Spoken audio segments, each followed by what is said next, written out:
الحمدللہ وکفی والصلاة والسلام علی عبادہ الذین اصطفی اما بعد فاعوذ باللہ من الشیطان الرجیم بسم اللہ الرحمن الرحیم وَلَقَدْ أَرْسَلْنَا نُوحًا وَإِبْرَاهِيمَ وَجَعَلْنَا فِي ذُرِّيَّتِهِمَا النُّبُوَّةَ وَالْكِتَابَ فَمِنْهُمْ مُهْتَدٍ وَكَثِيرٌ مِّنْهُمْ فَاسِقُونَ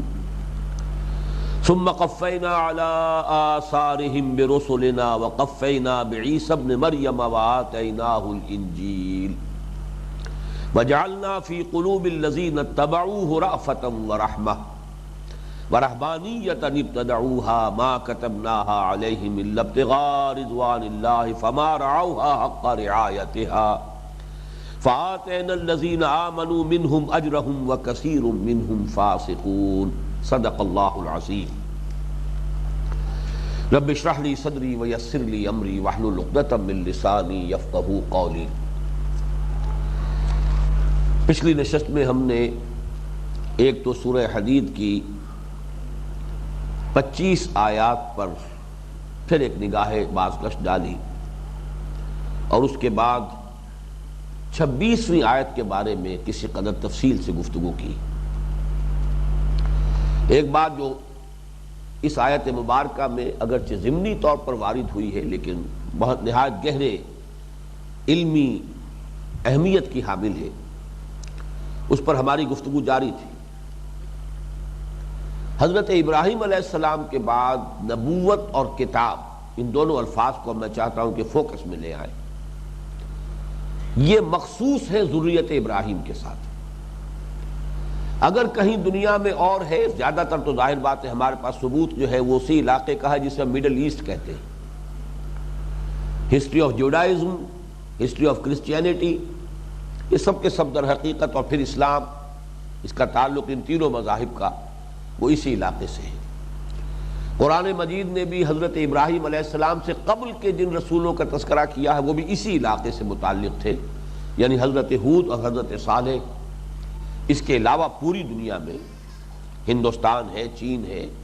اور دوسرے علاقے ہیں۔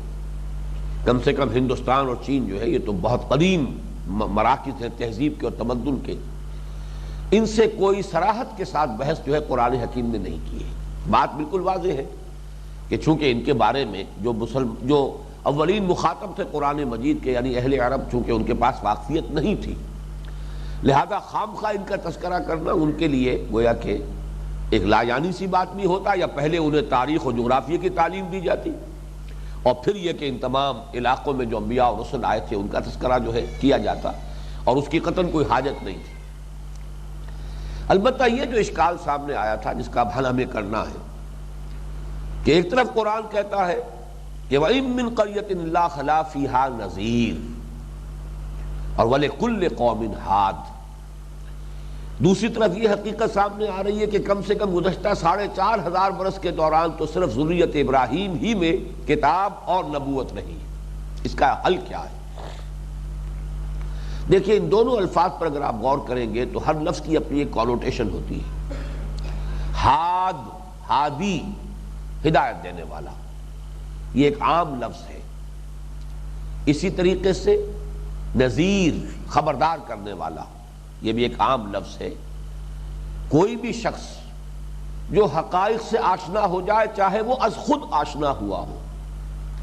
جس کی ایک بڑی اہم مثال ہے جو قرآن مجید میں دے دی گئی ہے، اور وہ اس اعتبار سے بڑی اہمیت کی حامل ہے کہ اگر اس کا تذکرہ اتنی وضاحت اور صراحت کے ساتھ نہ ہوتا تو یہ اہم مضمون ہم پر منکشف نہ ہو سکتا۔ اور وہ حضرت لقمان، وہ نہ نبی تھے نہ رسول تھے، نہ کسی نبی یا رسول کے امتی ہونے کا کوئی ثبوت ہے۔ سلیم الفطرت، سلیم العقل انسان، اس سلیم الفطرت انسان نے اپنی عقل سلیم کی رہنمائی میں فکر اور غور اور سوچ بچار، اور جسے حدیث میں کہا گیا ہے التفکر والاعتبار، غور و فکر اور عبرت پذیری،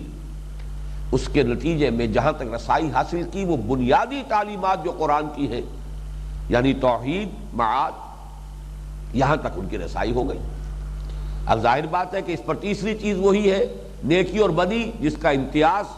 اور جس کی تمیز کا جو شعور ہے وہ اللہ تعالیٰ نے ہر انسان میں ودیت کیا ہے۔ لہذا نبوت اور کتاب یہ در حقیقت ہدایت خداوندی کی ایک معین شکل ہے، لیکن ہدایت خداوندی اور انذار جو ہے وہ صرف نبوت اور کتاب کے ساتھ وابستہ نہیں ہے، بلکہ ایک حکیم انسان، ایک دانا انسان اپنے غور و فکر کے نتیجے میں ان حقائق تک پہنچا ہو اور اپنے ان حقائق کے حوالے سے اپنی اس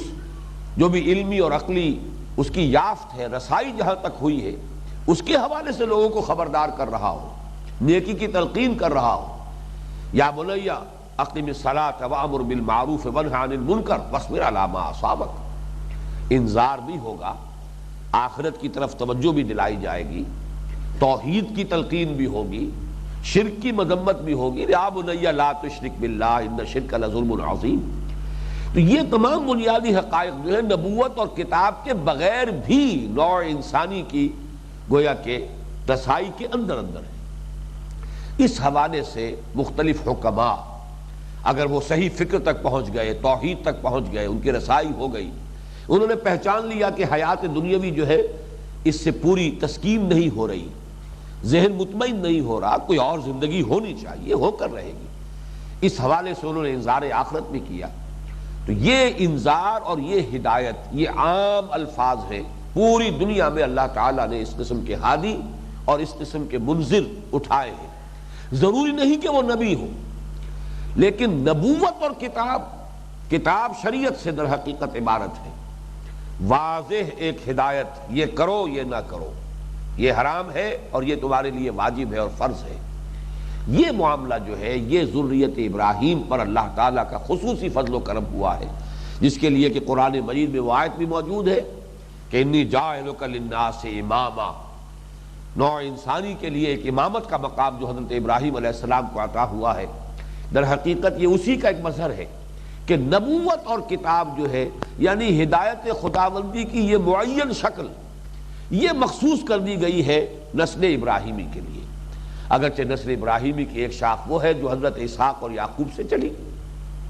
زیادہ تفاصیل ہمیں ان کی معلوم ہے، دوسری شاخ وہ ہے جو حضرت اسماعیل سے چلی، ان کے بارے میں ہمیں اس لیے معلوم ہے کہ نبی اکرم صلی اللہ علیہ وسلم کی بعثت ان میں ہوئی۔ تیسری شاخ میں حضرت قطورہ جو ہے تیسری بیوی حضرت ابراہیم کی، ان کے کئی بیٹے تھے، ان میں سے صرف ایک سے ہم واقف ہیں کہ ان کی نسل جو ہے وہ قوم مدین یا مدیان کہلائی ہے، جن میں حضرت شعیب بھیجے گئے ہیں، لیکن ان کی اولاد جو ہے اور کہاں کہاں پھیلی ہے اس کا کچھ علم نہیں۔ جیسے میں عرض کر چکا ہوں حضرت یعقوب، حضرت اسحاق کے دوسرے بیٹے حضرت عیس وہ کہاں گئے؟ تو نسل تو وہ بھی ابراہیم ہی کی ہوگی، اس نسل میں بھی کوئی نبی آئے ہو سکتا ہے وہ دور دراز کے علاقوں میں جا کر آباد ہو گئے ہو، لیکن یہ کہ بہرحال نبوت اور کتاب کی شکل اگر ہے تو وہ صرف ذریت ابراہیمی میں ہے۔ باقی ہدایت، عام اخلاقی ہدایت، عام اخلاقی تلقین، کم سے کم توحید کی تلقین اور شرک کی مذمت، یہ وہ چیزیں ہیں کہ جو اللہ تعالیٰ نے چونکہ عقل سلیم میں اور فطرت سلیمہ میں ودیت کر دی ہے، لہذا اس حوالے سے ہر قوم کے اندر کوئی نبی اور ہر قوم میں کوئی ہادی یا ہر قوم میں کوئی نذیر جو ہے اس کا آنا بالکل قرین قیاس ہے، اور ان دونوں چیزوں میں کوئی تضاد نہیں۔ بہرحال یہ آیت مبارکہ ختم ہوتی ہے فَمِنْهُمْ مُهْتَدٍ وَكَثِيرٌ مِّنْهُمْ فَاسِقُونَ، چونکہ فرمایا گیا تھا جعلنا فی ذریتہم النبوۃ والکتاب، حضرت نوح جب تک حضرت ابراہیم نہیں آئے حضرت نوح کی نسل میں نبوت و کتاب رہی، اس کے بعد حضرت ابراہیم کے بعد ان کی نسل میں نبوت و کتاب کو مخصوص کر دیا گیا۔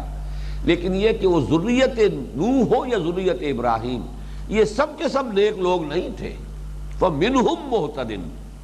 ان میں سے کچھ وہ بھی ہوئے جنہوں نے ہدایت اختیار کی، ہدایت یافتہ ہوئے، وَكَثِيرٌ مِّنْهُمْ فَاسِقُونَ، اور بہت سے ان میں سے وہ ہے کہ جنہوں نے اس سے اعراض کیا، اس سے انحراف کیا، اس راستے کو چھوڑا، بدعات میں اور طرح طرح کی گمراہیوں میں مبتلا ہوئے، مشرکانہ اوہام میں مبتلا ہو گئے۔ تو یہ دوسری بات ہے، یعنی نسل پرستی اس اعتبار سے نہیں ہے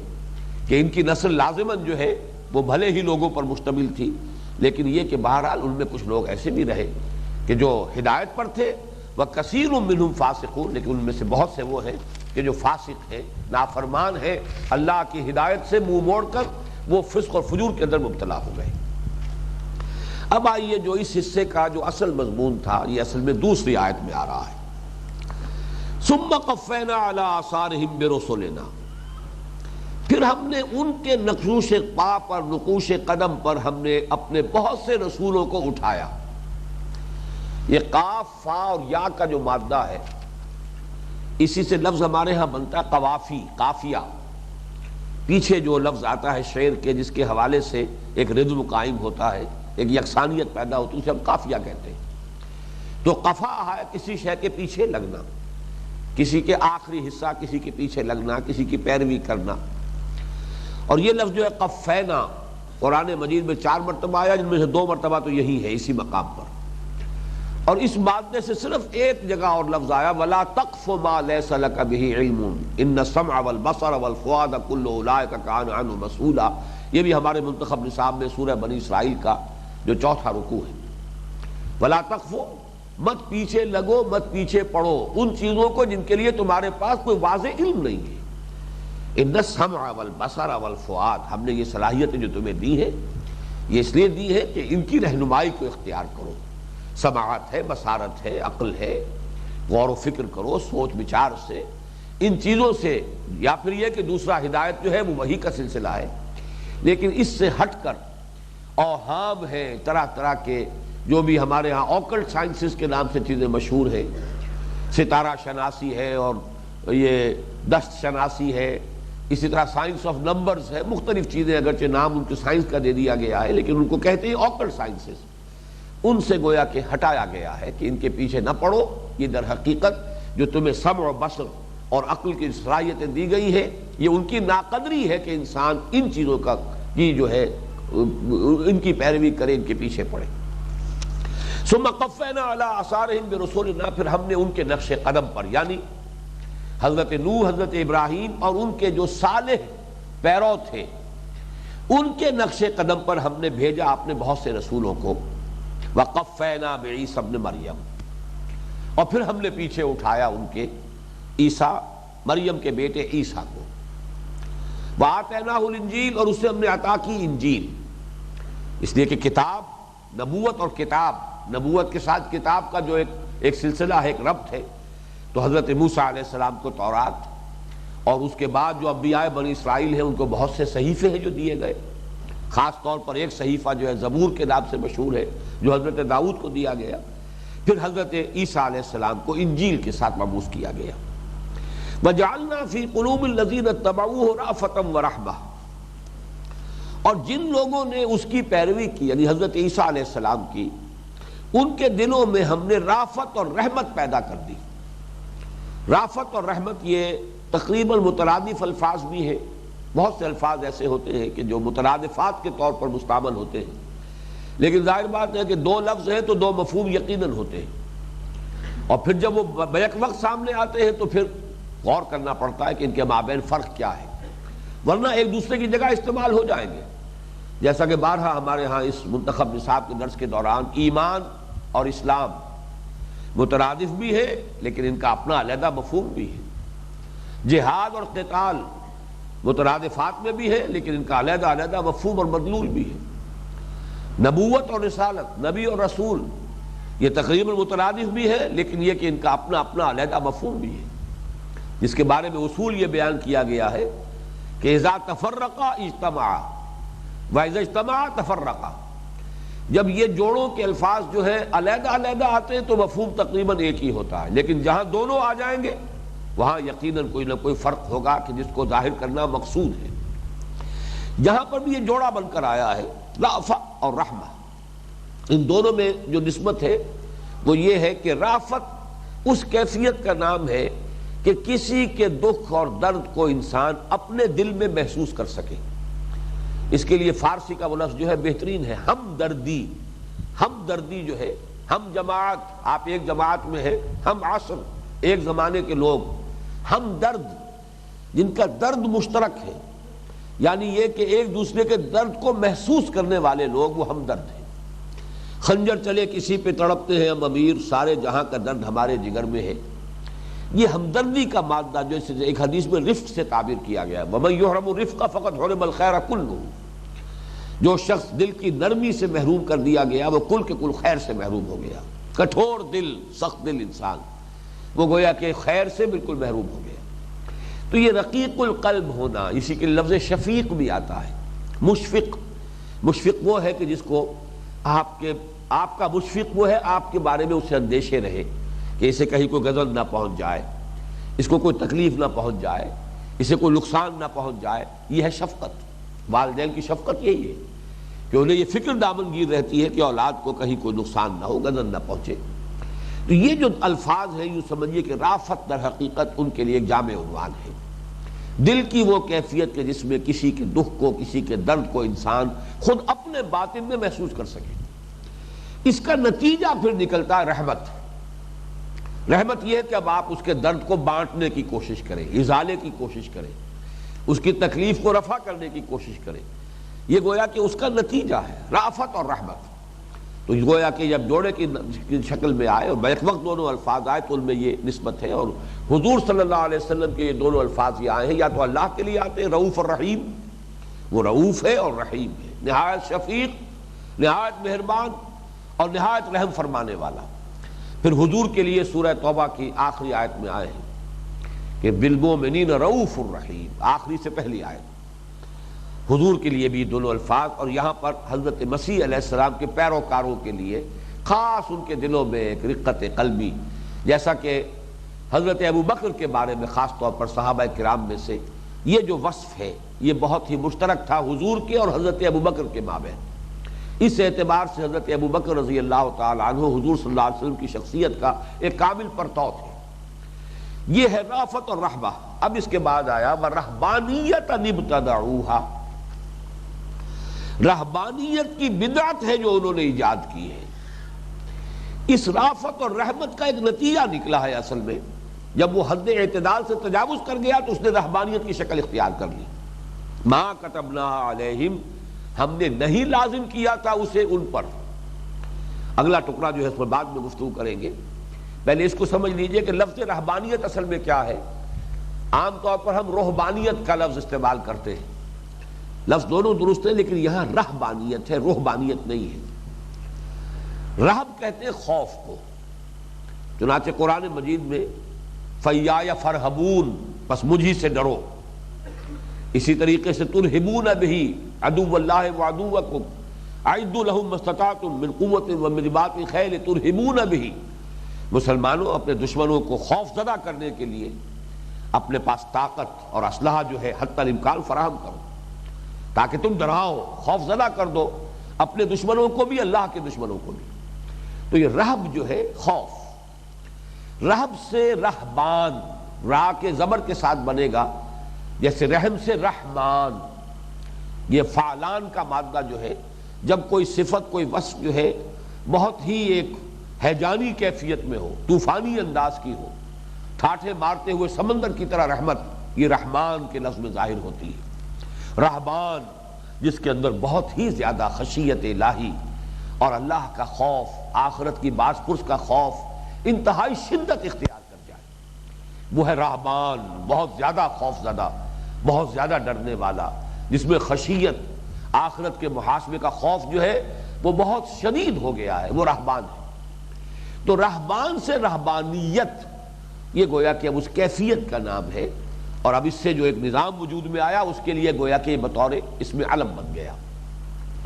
رہب سے اس میں فاعل بنے گا راہب، اور راہب کی جمع ہے روحبان، را کے پیش کے ساتھ جب آئے گا تو یہ راہب کی جمع ہے۔ تو روحبانیت ہوگی راہبوں کا طریقہ، راہبوں کا مسلک، راہبوں کا انداز۔ تو یہ روحبانیت اور رہبانیت کے اس فرق کو نوٹ کر لیں۔ وَرَهْبَانِيَّةً ابْتَدَعُوهَا، اب اس سے مراد کیا ہے؟ در حقیقت ایک نظام جو دنیا میں، جس کو میں پچھلی نشست میں بیان کر چکا ہوں،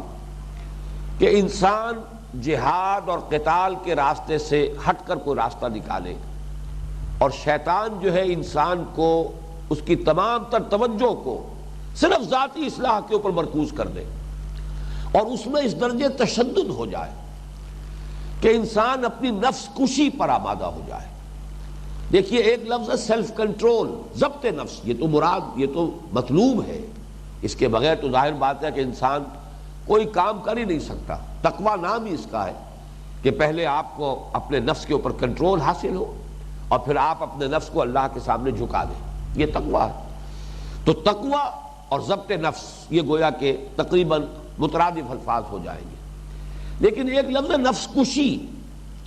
یہ جب ایک حد اعتدال سے انسان کے اندر یہ جذبہ پروان چڑھتا ہے تو اپنے آپ کو اذیتیں پہنچانا، اپنے نفس کو کوئی بھی اس کی مرغوب شے جو ہے وہ نہ فراہم کرنا، ہر طرح سے اس کے تقاضوں کو کتل ڈالنا، سیلف اینیہیلیشن کا لفظ جو ہے انگریزی میں اس کی بہترین تعبیر ہے۔ یہ ہے رہبانیت،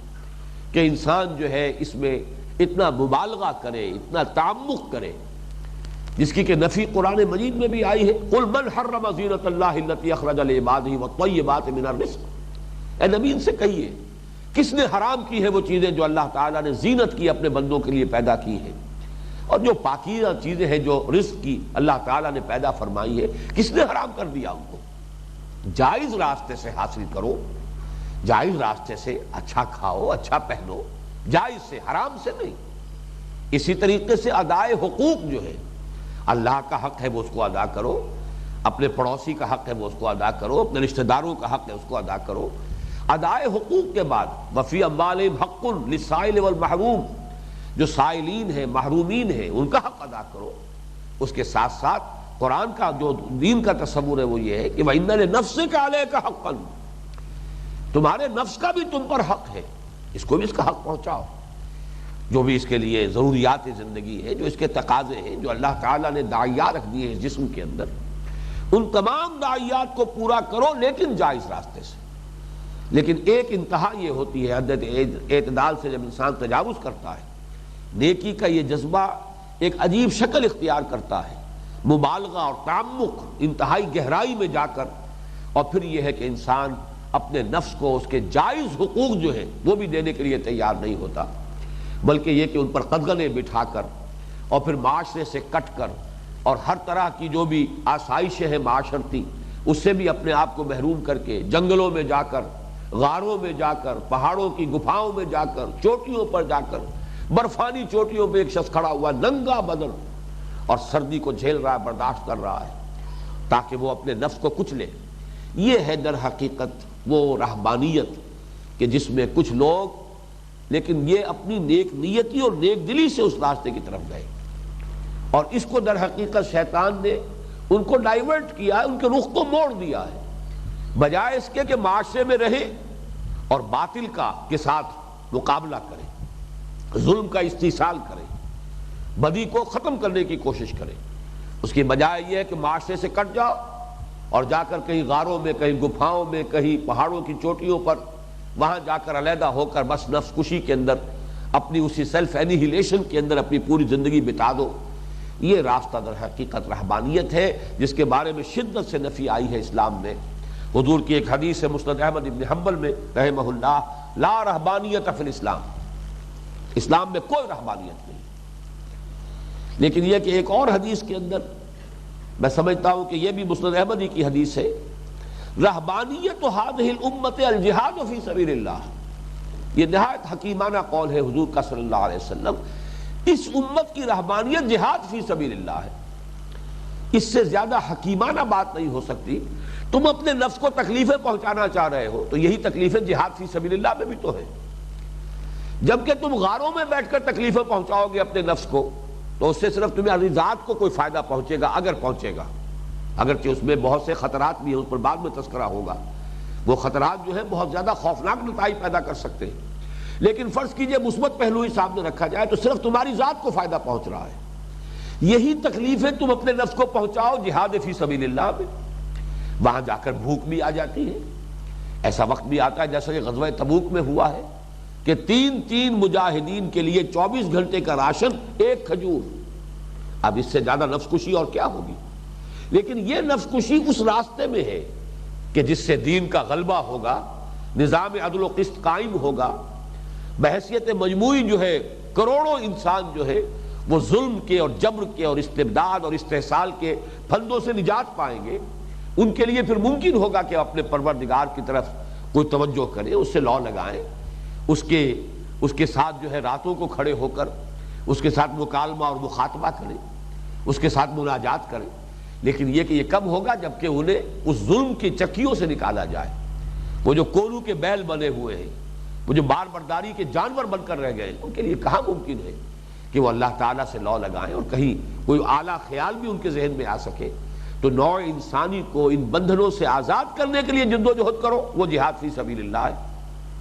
اس جہاد فی سبیل اللہ میں بھوک بھی آ جائے گی، بے آرامی بھی آ جائے گی، تکلیفیں بھی آ جائیں گی، بجائے اس کے کہ غاروں میں جا کر وہ تکلیفیں اپنے نفس کو پہنچاؤ، وہ سارے مقاصد جو ہے وہ حاصل ہو جاتے ہیں، اور وہ جہاد فی سبیل اللہ ہے۔ تو رہبانیت ہذہ الامت الجہاد فی سبیل اللہ، اس امت کی رہبانیت تو جہاد فی سبیل اللہ ہے، اور یہی جہاد فی سبیل اللہ ہے جس کے لیے کلائمیکس وہ آیت ہے جو ہم پڑھ چکے ہیں، لقد ارسلنا رسلنا بالبینات وانزلنا معهم الکتاب والمیزان لیقوم الناس بالقسط وانزلنا الحدید فیہ باس شدید ومنافع للناس۔ یہ معاملہ ہے، اپنے نفس کے ساتھ بھی مجاہدہ کرو، اس راستے میں کرو۔ اپنے نفس کے خلاف مجاہدہ یہ بھی ہے کہ حرام سے اس کو بچا لو، اس کی خواہش ہے، اندر سے ابری ہے، لیکن اگر وہ جو چیز طلب کر رہا ہے وہ حرام ہے تو اسے روکو اپنے آپ کو، اور اپنے نفس کو منع کرو اس سے۔ نہى النفس عن الهوى، جس نے کہ اپنے نفس کو رو کے رکھا اور اس کی لگامیں جو ہے کھینچ کر رکھی خواہش سے، بشرطے کہ وہ خواہش جو ہے وہ حرام کے راستے کی ہو۔ اگر جائز کی ہے تو وَإِنَّ لِنَفْسِكَ عَلَيْكَ حَقًّا، تمہارے نفس کا بھی تم پر حق ہے۔ یہ ادائے حقوق کے اندر یہ بھی شامل ہے کہ اپنے نفس کو اس کا حق ادا کرو۔ اس سلسلے میں ایک اور حدیث ہے جو سنن ابی داؤد میں آئی ہے، حضرت انس بن مالک سے رضی اللہ تعالی عنہ،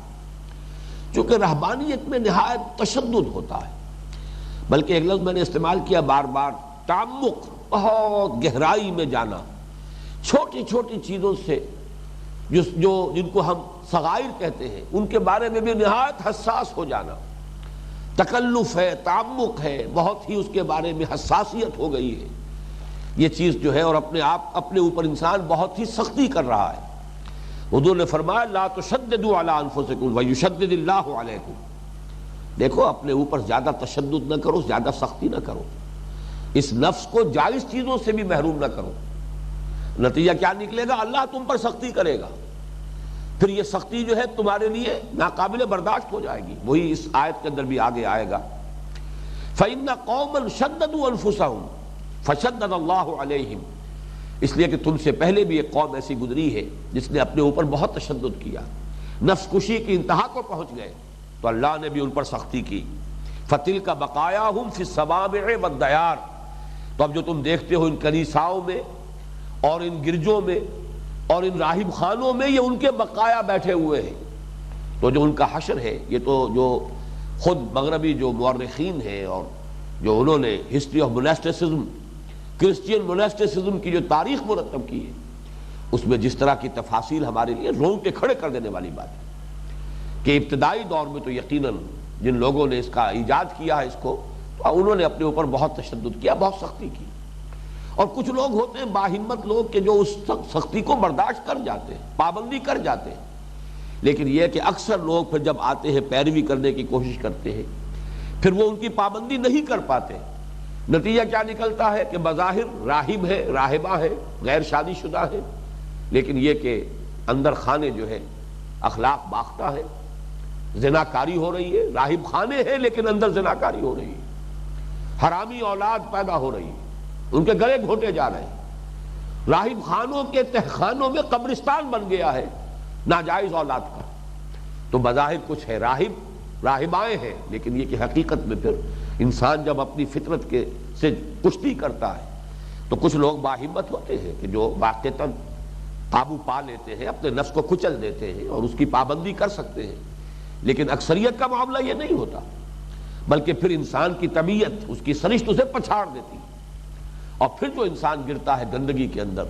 اور جس انتہائی پستی کو تک وہ پہنچتا ہے، واقعہ یہ کہ اس کا تذکرہ کرنا بھی بڑا مشکل ہے۔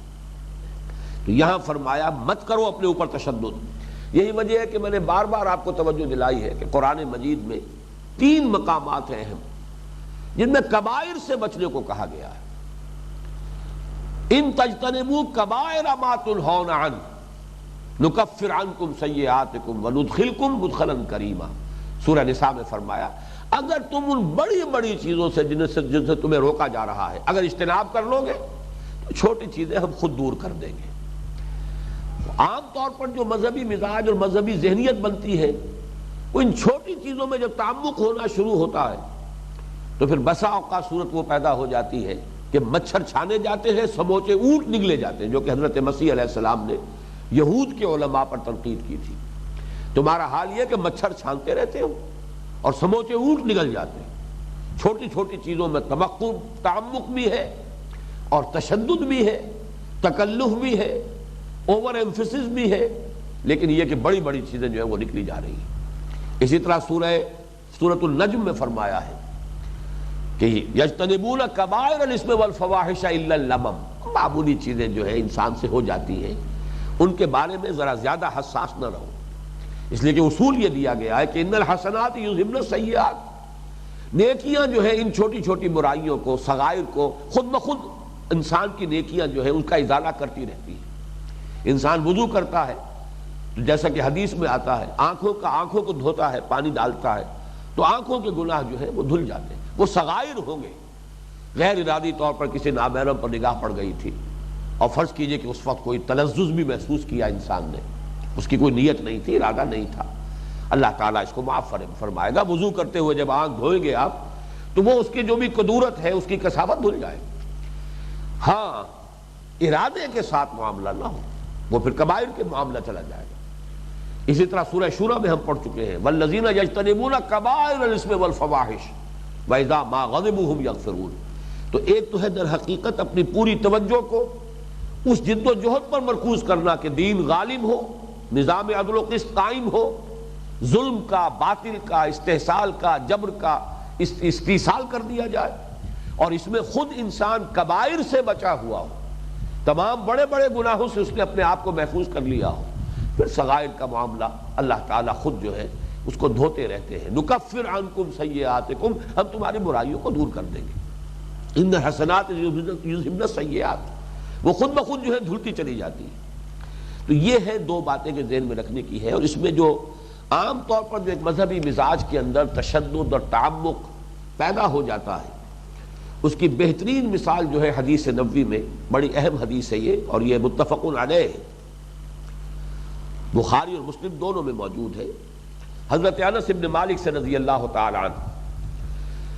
فرماتے ہیں جاء ثلاثۃ رہط الی بیوت ازواج النبی صلی اللہ علیہ وسلم یسألون عن عبادت النبی صلی اللہ علیہ وسلم، تین اشخاص حضور کی ازواج مطہرات کے گھروں میں آئے، یعنی مختلف ازواج کے حجروں پر جا کر ان سے پھر حضور کی جو نفلی عبادت تھی اس کے بارے میں سوال کیا۔ ظاہر بات ہے فرض عبادت تو سب کے نزدیک متفق علیہ، نماز 5 نمازیں تو سب کو پڑھنی ہے، حضور اور کتنی نماز پڑھتے ہیں رات کو، کتنی دیر تک آپ نوافل ادا کرتے ہیں، اسی طرح فرض روزے رمضان کے تو سب نے رکھنے ہی ہے، حضور نفلی روزے کتنے رکھتے ہیں، یہ تحقیق کی انہوں نے، ان کے اپنے اندر جو ہے وہ نیکی کا جذبہ جو ہے وہ بہت توانا ہو کر اور بہت طاقتور ہو کر ابھر آیا تھا، تو انہوں نے اندازہ کرنا چاہا کہ حضور کا معمول کیا ہے۔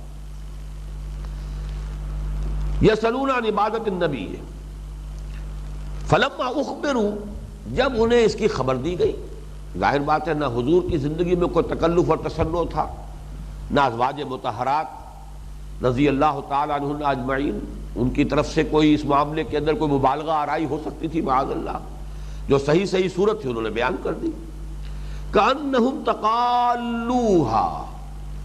ایسا محسوس کیا انہوں نے کہ گویا کہ ان کے اندازے سے یہ بات بہت کم نکلی، وہ سمجھتے تھے کہ حضور تو شاید ساری رات بستر سے اپنی کمر لگاتے ہی نہیں ہوں گے، لیکن جب انہیں معلوم ہے حضور سوتے بھی ہیں رات کو، استراحت فرماتے ہیں، آرام فرماتے ہیں،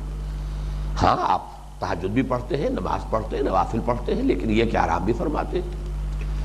ان کا کوئی گمان ہوگا کہ حضور تو کبھی ناغہ نہیں کرتے ہوں گے، ہمیشہ ہی روزہ رکھتے ہوں گے، بتایا گیا نہیں، ایسا نہیں ہے، حضور اتنے روزے رکھتے ہیں، یہ معمول ہے آپ کا۔ کأنہم تقالوہا، تو انہوں نے اسے کچھ قلیل سمجھا، ان کی توقع سے کم۔ قالوا فأين نحن من رسول اللہ صلی اللہ علیہ وسلم وقد غفر له ما تقدم من ذنبه وما تأخر۔ اب انہوں نے اپنے آپ کو تسلی دینے کے لیے یہ کہا کہ ہمارا حضور سے کیا مقابلہ، اور ہم کہاں قیاس کر سکتے ہیں اپنے معاملے کو حضور کے معاملے پر، جبکہ ان کے تو تمام اگلے پچھلے گناہ اللہ نے ویسے ہی معاف فرما دی۔ قال احدهم، اب ان میں سے ایک نے یہ کہا، اما انا فاصلی اللیل ابدا، ایک نے کہا بھائی میں تو اب طے کر لیتا ہوں، میں تو پوری رات ہمیشہ ہر رات اور پوری رات کھڑا رہوں گا، نماز پڑھوں گا، قتل نہیں سوؤں گا۔ وقال الاخر وانا اصوم الدهر ولا افطر، دوسرے نے کہا میں تو ہمیشہ روزہ رکھا کروں گا، کبھی ناغا نہیں کروں گا۔ وقال الاخر وانا اعتزل النساء ولا اتزوج ابدا، میں تو عورتوں سے علیحدہ رہوں گا بالکل، اور کبھی بھی ساری عمر شادی نہیں کروں گا۔ فجاء رسول اللہ صلی اللہ علیہ وسلم الیہم فقال، اب یہاں تو معلوم ہو رہا ہے کہ حضور نے ان سے بات جا کر کہی، آپ گئے ہیں، آپ کو بتایا گیا، یعنی علم میں آ گئی بات، تو حضور خود گئے ہیں ان کے پاس اور جا کر آپ نے فرمایا انتم الذین قلتم کذا و کذا، کیا آپ ہی وہ لوگ ہیں جنہوں نے یہ باتیں کہی ہیں؟ اما واللہ انی لاخشاکم للہ واتقاکم لہ، یہ بہت ہی غیر معمولی انداز ہے، یہ اس طرح کا حضور کا معمول نہیں ہے۔ یہ آپ نے جو الفاظ استعمال کیے، خدا کی قسم میں تم میں سب سے بڑھ کر متقی ہوں، اور تم میں سب سے بڑھ کر میرے اندر اللہ کی خشیت ہے، لیکن میرا طرز عمل کیا ہے؟ ولیکنی اصوم و افطر، میں روزہ رکھتا بھی ہوں اور ناغا بھی کرتا ہوں، واصلی وارقد، میں رات کو نماز بھی پڑھتا ہوں اور سوتا بھی ہوں، واتزوج النساء، میں تو عورتوں سے نکاح کرتا ہوں، میں نے نکاح کیے، متعدد ازواج میرے گھر میں ہیں۔ فمن رغب عن سنتی فلیس منی، تو کان کھول کر سن لو، جسے میری سنت پسند نہیں ہے، جو اعراض کرے گا میری سنت سے، اس کا مجھ سے کوئی تعلق نہیں ہوگا۔ یعنی ہے تو یہ نیکی کا جذبہ بڑا مشتعل ہو گیا ہے، بہت ہی قوی ہو کر ابھرا ہے، لیکن جان لو کہ اسے حد اعتدال میں اگر نہ رکھا تو جو میرا اسوہ ہے، جو میری سنت ہے، وہ در حقیقت اس اعتدال پر مبنی ہے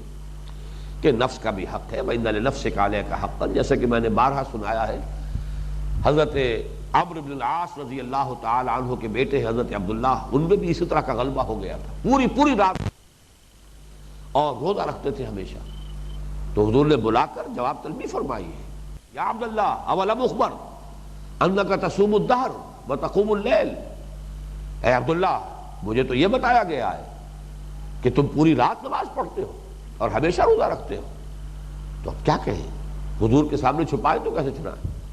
عرض کیا بلا یا رسول اللہ، حضور ایسا تو ہے، فرمایا لا تفعل، مت کرو ایسا، ادھر حقیقت وَإِنَّ لِنَفْسِكَ عَلَيْكَ حَقًّا وَإِنَّ لِزَوْجِكَ عَلَيْكَ حَقًّا وَإِنَّ لِزَوْرِكَ عَلَيْكَ حَقًّا، تمہارے نفس کا بھی تم پر حق ہے، تمہاری بیوی کا بھی تم پر حق ہے، تمہارے ملاقاتیوں کا بھی تم پر حق ہے، جو بھی حقوق ہیں ان سب کو ایک اعتدال اور توازن کے ساتھ ادا کرو۔ یہ جو حدیث میں نے طویل آپ کو متفق علیہ سنائی ہے، اس کا ایک اور ورژن بھی ہے کہ جو سنن نسائی میں آیا ہے۔ اس سے یہ معلوم ہوتا ہے کہ اس پر حضور صلی اللہ علیہ وسلم نے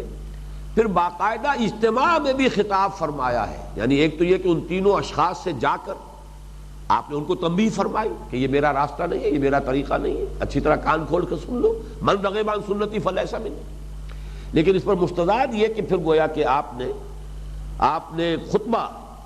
جو ہے وہ آپ نے ارشاد فرمایا،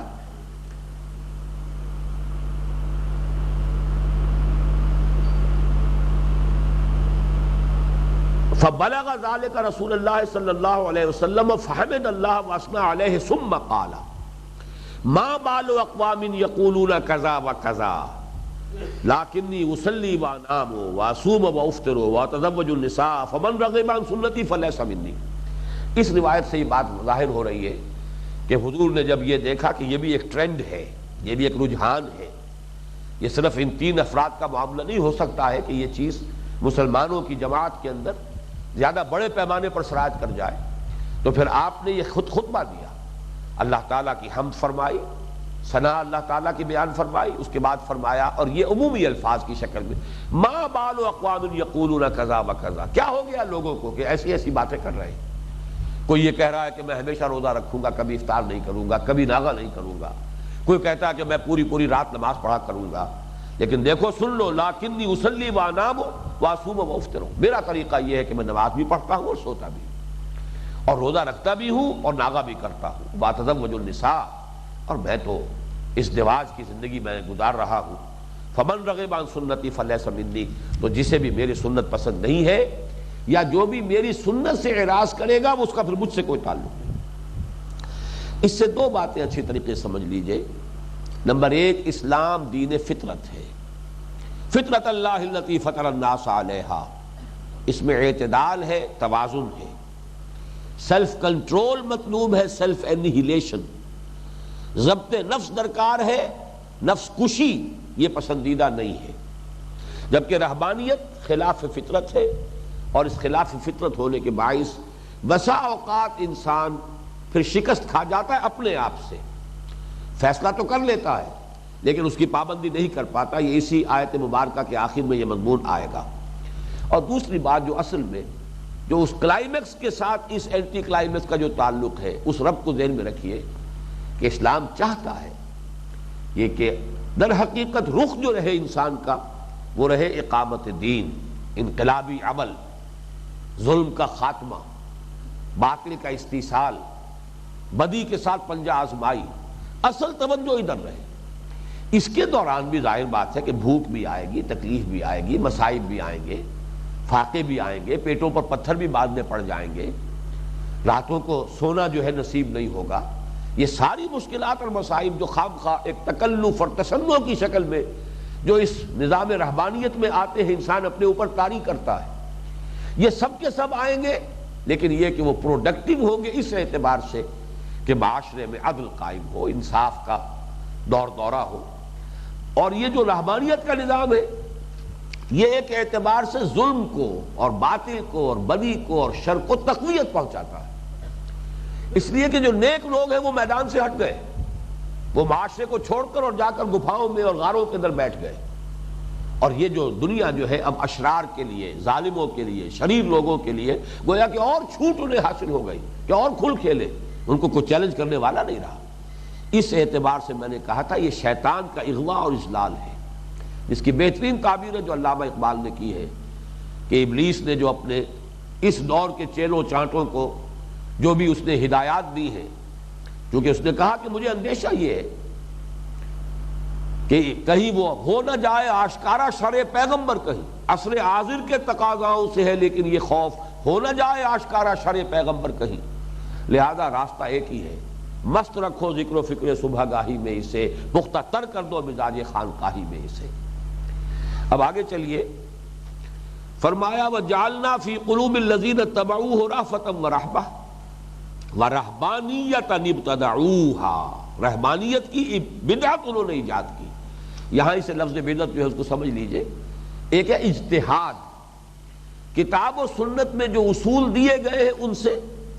ایک اجتہاد کرتے ہوئے نئی صورتحال میں شریعت کا حکم تلاش کرنے کی کوشش کرنا۔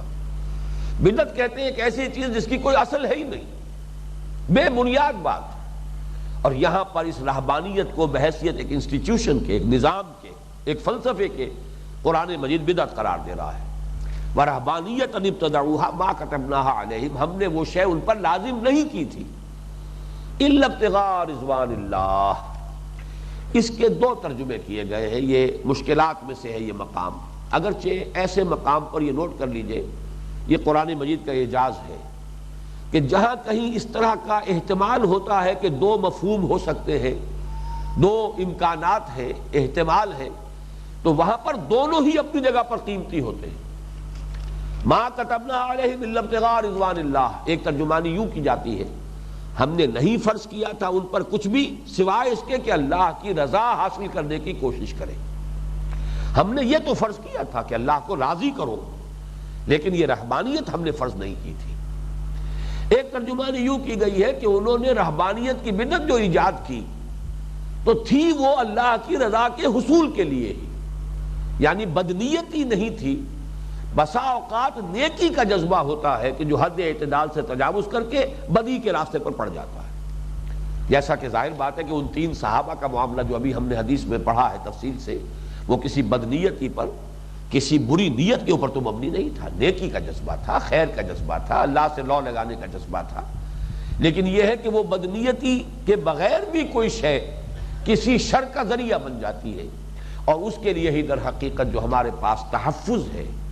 جو ہمارے لیے حفاظت کا ذریعہ ہے وہ ہے اسوہ رسول صلی اللہ علیہ وسلم۔ چنانچہ یہی مضمون ہے کہ جو ہمارے اس منتخب نصاب کا درس نمبر 2 ہے، آیا بر، کہ نیکی کا ایک ماڈل ہونا چاہیے سامنے جس کے ریفرنس سے آپ مختلف چیزوں کے ریشیو پروپورشن کو معین کر سکیں۔ مختلف تقاضے ہیں، ان تمام تقاضوں کو کیسے سمویا حضور نے، کس تناسب کے ساتھ سمویا، کس امتزاج جو کیا ہے آپ نے، اس میں توازن کتنا ہے، اعتدال کس درجے کا ہے، یہی سب سے بڑا حسن ہے سیرت النبی کا صلی اللہ علیہ وسلم۔ جامعیت کبریٰ، پھر یہ کہ اس میں توازن اور اعتدال۔ اس موضوع پر میں نے ایک مرتبہ ایک مقالہ بھی لکھا تھا، اور سیرت النبی کی کانفرنسز کا جو آغاز کیا تھا صدر ضیاء الحق صاحب نے، تو ایک مرتبہ اس میں کی نوٹ ایڈریس میرا تھا اسی موضوع پر، تو اس حوالے سے وہ چھپا بھی تھا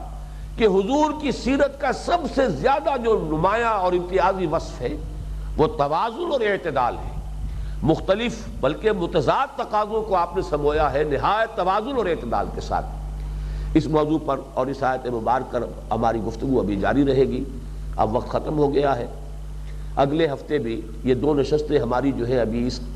چوتھے رکوع ہی کے اوپر صرف ہوں گی انشاءاللہ۔ اس کے بعد انشاءاللہ پھر سورہ بقرہ میں جس مقام سے ہم نے چھوڑا تھا اس منتخب نصاب کا دوبارہ درس شروع کرنے کے لیے، پھر وہاں سے ہم تسلسل کے ساتھ سورہ بقرہ کا مطالعہ شروع کریں گے۔ بارک اللہ لی و لکم فی القرآن العظیم و نفعنی و ایاکم بالآیات والذکر الحکیم۔